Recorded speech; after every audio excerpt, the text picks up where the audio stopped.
In the quiet village of Amaocha, where the morning sun kissed the red earth and the evening breeze carried songs of ancestors, lived a young woman named Grace.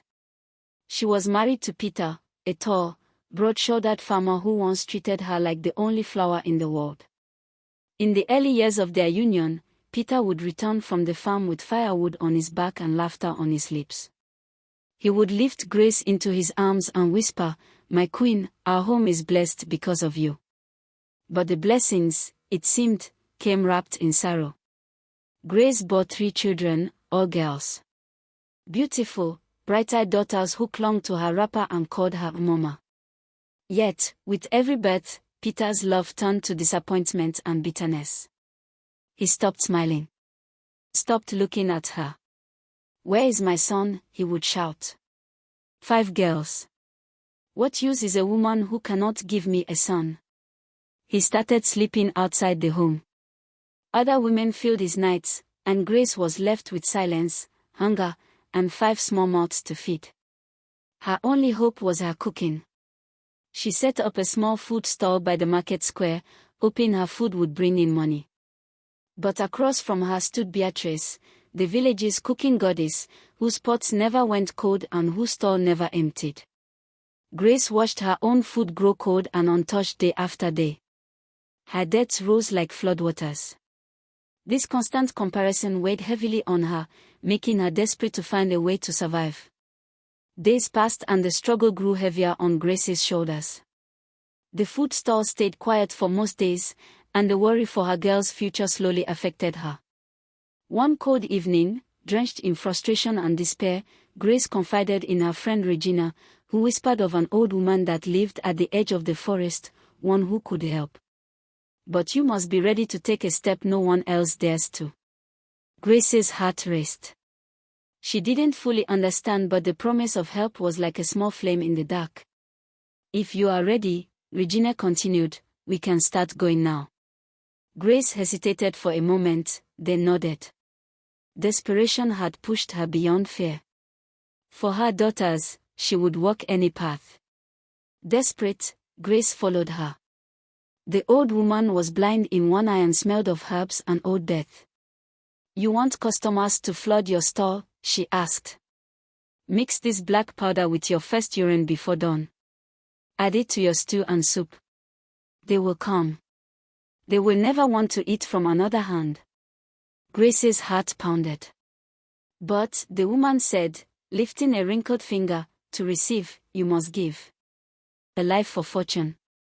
A family member. One whose death will not be questioned." That night, Grace lay awake. Her daughters slept peacefully around her, their soft breaths rising like waves. Then she thought of Peter, cold, cruel, and uncaring. The man who once loved her but now brought only pain. He has hurt her, neglected her, and slowly killed her spirit without ever knowing it.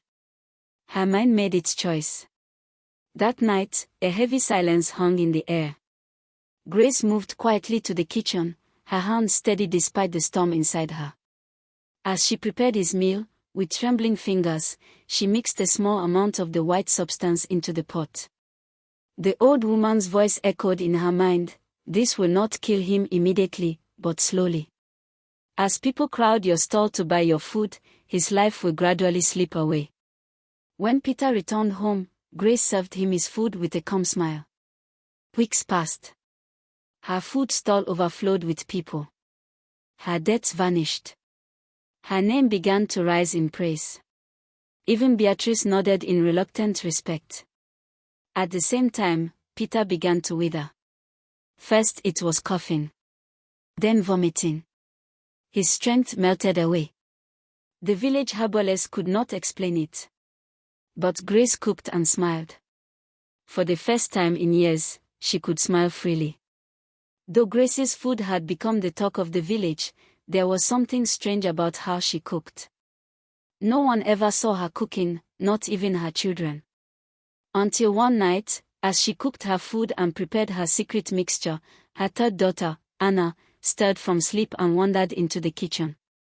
She watched through a small gap. There was her mother, standing over the fire, a strange black substance in a small calabash, glowing faintly under the lantern light.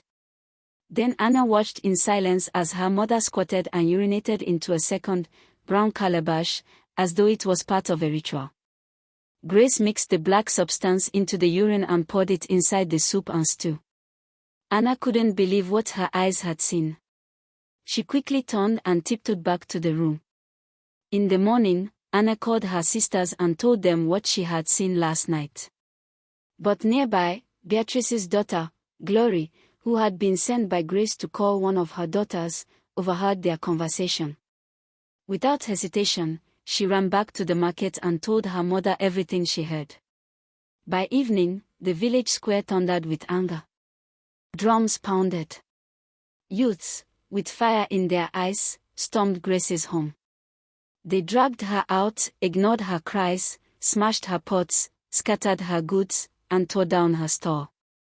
Her daughters screamed, clutching each other in terror.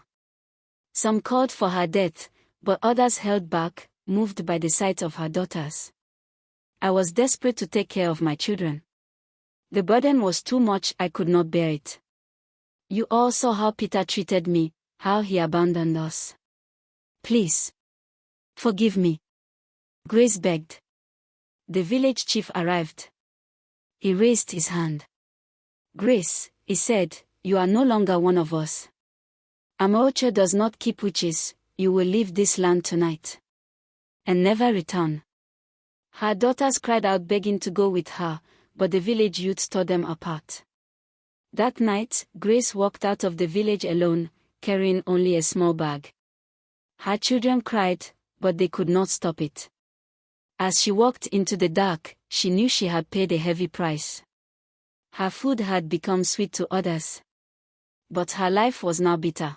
This story is a reminder that shortcuts, taken out of desperation, often lead us away from who we really are. Nneka acted out of fear and pain, but in the end, the price of that pain outweighed the taste of success.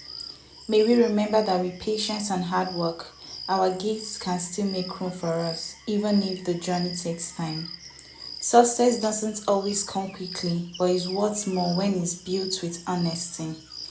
And above all, may we never forget, everyone is carrying something, so be kind, even when you don't understand their story. Thank you so much for listening to this story. If it spoke to you, even just a little, I would love to hear your thoughts in the comments. Don't forget to share, like, and subscribe to hear more stories like this. I'll be back soon with another tale. Until then, take care of yourself and goodbye.